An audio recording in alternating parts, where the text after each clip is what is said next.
All right, it is time for systems of equations. By far the longest questions we will be doing.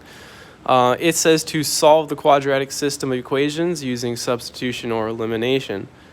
The way to tell which one is easiest is, well, it's usually elimination. The only time you want to use substitution is if there's something that says x equals or y equals. If it is literally telling you what x or y is, then you can substitute it in for the other equation. So like in this one, it says y equals, so I would want to use substitution. This one over here does not say y equals or x equals anywhere, so I would use elimination for that one. So, oops, this thing just fell a little bit. Okay, so this one says y equals 2x minus 10. So to use substitution, since y is this thing, that means in the other equation, you can replace that y with this. So you would have x squared plus, but instead of y squared, y is 2x minus 10. Squared, minus 25 equals 0. So that's the setup, x squared plus y squared minus 25. You substituted it. Then you have to square this thing. Now, the first video of this, we've done this as the third one. In the first one, I talked about how to square this thing. I'll give you a couple of seconds to think. How do you square this thing? The answer is you write it twice, and you FOIL it. Woo! Which I, once again, kind of recommend you pause the video and try to FOIL and combine like terms yourself. I'll do it, but, FOIL this, combine like terms and see what you get. When I do it, I'd get a 4x squared there, a minus 20x,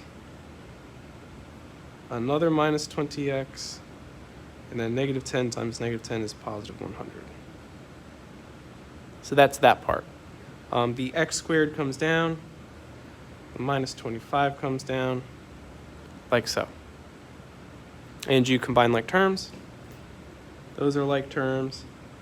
Those are like terms. And these are like terms. So x squared plus 4x squared is 5x squared. Negative 20 and negative 20 is negative 40. And 100 minus 25 is 75. Like so. Okay, the next step after this is going to be to factor, and that's included in this one. Once you basically solve it so that either x is there or y is there, your next thing is going to be to factor it, regardless of what the problem is. When you factor, you might notice these three numbers, 5, 40, and 75. They're all divisible by 5, so it's going to make the algebra a lot easier if we divide both sides by 5. Just to make it x squared minus 8x plus 15 equals 0. So the numbers are a lot smaller and easier to deal with. You would then factor this. What multiplies to 15 and adds up to negative 8. If you don't know, you can just list everything that multiplies to 15, like 1 and 15. 2 does not, 3 goes into it 5 times, 4 and 5, and that's it. Those are the only things that multiply to 15. So it's going to have to be negative 3 and negative 5. So this is x minus 3 and x minus 5 when you factor it. So your answers, when you set them equal to 0, are x equals 3 and x equals 5. And we've solved for x. Just keep in mind, solutions to systems, you also have to solve for y. So I'm going to go back up here and say if x equals 3 and if x equals 5, we're going to come up with some different things. And the way you get it is you just take 3, you plug it in for x, and see what y is. It's going to be a lot easier to plug it into this bottom one than the top one. It doesn't matter which one you plug it in, but it's a lot easier. Just y equals 2 times x minus 10, and if x is 3, you'd have y equals 2 times 3 minus 10. So, excuse me. Woo. That means if x is 3, y is negative 4. So your answer would be 3 comma negative 4. So that is one of the answers. If x is 5, then it'd be 2 times 5 minus 10, which is 10 minus 10, which is 0. So y would be equal to 0. So if x is 5, y is 0, 5, 0. That is the answer to 3a, 3, negative 4, and 5, 0. Oh boy. As you can see, these take a lot of space. So let's do that. And hope that this does not take equally amount of space. Spoiler, it does.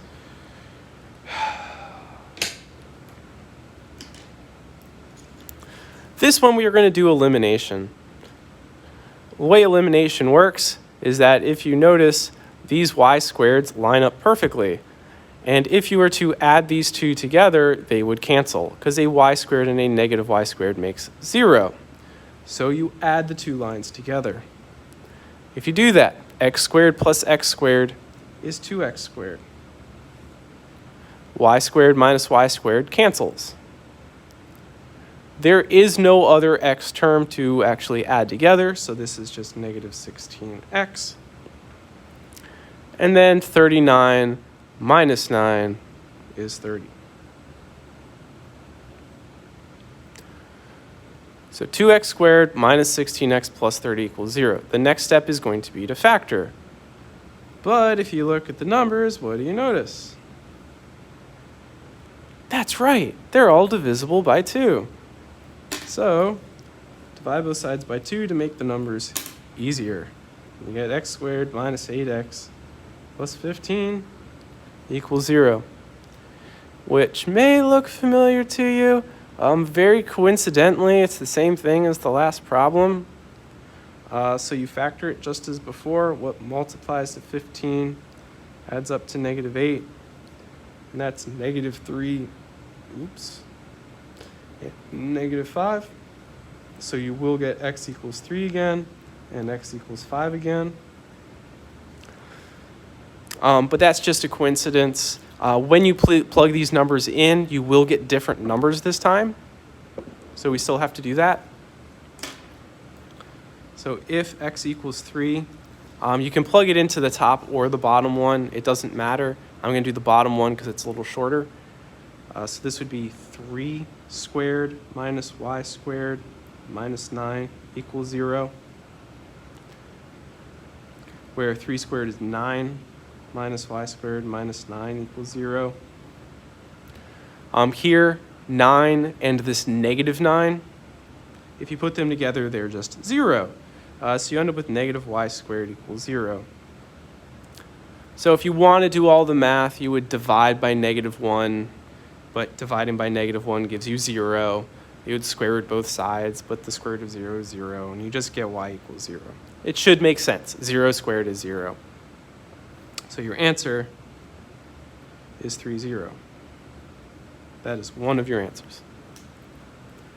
In the next part, it was 5, x equals 5. So we'll do that here. Then it would be 5 squared minus y squared minus 9 equals 0, which is 25. 25 minus 9 is 16. So negative y squared plus 16 equals 0. Subtract 16 over and divide by negative 1. So you get y squared equals 16. And this next step people get wrong a lot.